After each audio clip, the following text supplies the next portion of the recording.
নমস্কার ভিউয়ার্স, বিদুরের পক্ষ থেকে আপনাদের স্বাগত। ভিউয়ার্স, শিরোনাম দেখে তো চমকে যাচ্ছেন। মোবাইলে ক্যান্সার, সত্যি তো আশ্চর্য প্রশ্ন। আমরা শুনেছি কিছুদিন থেকে, কিন্তু বেশ সেটা 2-1 বছর থেকে সমালোচনার কেন্দ্রবিন্দুতে। অত্যাধিক মোবাইল ঘাটলে ক্যান্সার হওয়ার সম্ভাবনা খুব বেশি। এটা কিন্তু দীর্ঘদিন ধরে বিভিন্ন জায়গায় একটা বিশেষ আলোচ্য বিষয় হয়ে দাঁড়িয়েছে। কিন্তু ভিউয়ার্স, রিসেন্ট হু থেকে একটি WHO মানে ওয়ার্ল্ড হেলথ অর্গানাইজেশন, হু থেকে একটি গবেষণাপত্র প্রকাশিত করেছে ভিউয়ার্স। রিসেন্ট, এই অল্প দিন হলো, গত সেপ্টেম্বরে হয়তো হয়েছে। এখন পেপারে ফ্ল্যাশিং হচ্ছে, খবরটা প্রচার হচ্ছে, বা আপনারা অনেকেই হয়তো জেনেও গেছেন। তো ভিউয়ার্স, আমি যেটা বলতে চাইছি, আসলে কি ক্যান্সার হয় মোবাইল বেশি ঘাটলে? ওরা কি বলছেন শুনবেন।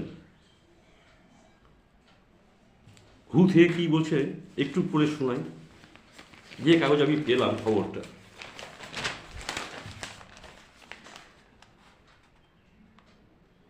বলছে, মোবাইল ফোনের অতিরিক্ত ব্যবহার ডেকে আনতে পারে ব্রেন ক্যান্সার, কিন্তু সেই সম্ভাবনা খারিজ করে দিয়েছে গত 4 সেপ্টেম্বর বিশ্ব স্বাস্থ্য সংস্থা বা হু রাষ্ট্রপুঞ্জ। অনেকেই মনে করেন মোবাইল ফোনের অতিরিক্ত ব্যবহার ডেকে আনতে পারে ব্রেন ক্যান্সার, কিন্তু সেই সম্ভাবনা খারিজ করে দিয়ে বিশ্ব স্বাস্থ্য সংস্থা বা হু জানালো যে তারা গোটা বিশ্বজুড়ে একটি সমীক্ষা চালিয়েছে। তাতে খতিয়ে দেখা হয়েছে মোবাইল ফোনের মতো আধুনিক প্রযুক্তির অতিরিক্ত ব্যবহারে মানুষের শরীর স্বাস্থ্যে কোনো প্রভাব পড়ছে কি না। এটা ওনারা গবেষণা শুরু করেছিল। গবেষণাতে ধরা পড়েছে সাম্প্রতিককালে মোবাইল ফোনের অত্যাধিক ব্যবহার মস্তিষ্কের ক্যান্সার বাড়ায়নি, সেই অর্থে আলাদা করে কোনো প্রভাবই ফেলেনি। গবেষণাপত্রটি এনভায়রনমেন্ট ইন্টারন্যাশনাল নামে একটি জার্নালে প্রকাশিত হয়েছে।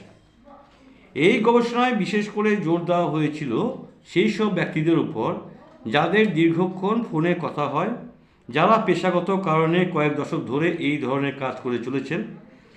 1994 সাল থেকে 2022 সাল পর্যন্ত 63টি গবেষণা রিপোর্ট একত্রিত করে তা বিশ্লেষণ করা হয়েছে। গবেষক দলে ছিলেন 10টি দেশের 11 জন বিশেষজ্ঞ। অস্ট্রেলিয়ার রেডিয়েশন প্রোটেকশন অথরিটিও যুক্ত ছিলেন এই গবেষণায়। গবেষক দলের অন্যতম সদস্য নিউজিল্যান্ডের ইউনিভার্সিটি অফ অকল্যান্ডের ক্যান্সার বিশেষজ্ঞ মার্ক এলউড জানান, বিভিন্ন দিক খতিয়ে দেখা হয়েছিল, কোনো ক্ষেত্রেই ক্যান্সারের বিপদ বাড়ার আশঙ্কা দেখা যায়নি। শুধু প্রাপ্তবয়স্ক নয়, ছোটদের শরীরে মোবাইল ফোনের রেডিয়েশনের প্রভাবও খতিয়ে দেখা হয়েছে, তাতে কোনো বিপদের আশঙ্কা নেই। মস্তিষ্কের ক্যান্সার বা পিটুইটারি গ্ল্যান্ড, স্যালাইভারি গ্ল্যান্ডে ক্যান্সার কিংবা লিউকোমিয়া কোনো কিছুরই ভয় নেই। গবেষণায় যুক্ত 2 বিজ্ঞানী সারা লোগান ও কেন কারিপিরিস তাদের জার্নালে প্রকাশিত রিপোর্টে লিখেছেন, ফলাফল খুবই সন্তোষজনক। মোবাইল ফোন খুব সামান্য মাত্রায় রেডিও তরঙ্গ বিকিরণ করে, যা একেবারেই বিপজ্জনক নয়। মানুষের শরীর স্বাস্থ্যে তার প্রভাব পড়ার কোনো প্রশ্নই নেই। এর আগেও একটি গবেষণা করেছিল হু। সেই রিপোর্টেও বলা হয়েছিল মোবাইল ফোন ব্যবহারের সঙ্গে মানুষের স্বাস্থ্যের ক্ষতির কোনো যোগ পাওয়া যায়নি। তবে সেবারে বলা হয়েছিল আরও গবেষণার প্রয়োজন, দেখা হচ্ছে কি হয়। বিশেষজ্ঞরা বলছেন এবারের রিপোর্ট আগের গবেষণার ফলাফলকে আরও জোরদারভাবে প্রতিষ্ঠা করল। অর্থাৎ ভিউয়ার্স, আমরা যেটা ভাবছি সেটা কিন্তু নয়।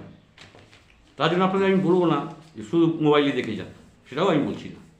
কিন্তু একটা যে ভীতি সঞ্চয় হয়েছিল সবার ভেতরে, একটা মানে আশঙ্কা করছিল সবাই যে বোধহয় কিছু ক্ষতি হচ্ছে, সেরকম কিছু রিপোর্ট সে দিচ্ছে না, বা ভুল কিন্তু সেরকম রিপোর্ট পায়নি কিছু।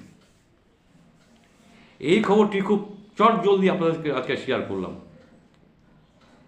কারণ এটা প্রত্যেকে জানা দরকার আছে যে না, মোবাইল এমন টেকনোলজিতে তৈরি যে ক্যান্সার বা সেই রকম বিপজ্জনক কোনো অসুখ হওয়ার সম্ভাবনা নেই, নিশ্চিত থাকুন।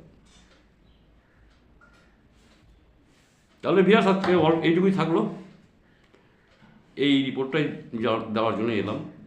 সবাই ভালো থাকবেন, সুস্থ থাকবেন, আপনাদের সুস্থ দেহ সুস্থ মন আমি সবসময় প্রার্থনা করি। আপনারা সবাই ভালো থাকুন, সুস্থ থাকুন, শুভেচ্ছা রইল। আবার পরবর্তী কোনো প্রতিবেদনে দেখা হবে। আজকের মতো গুড বাই।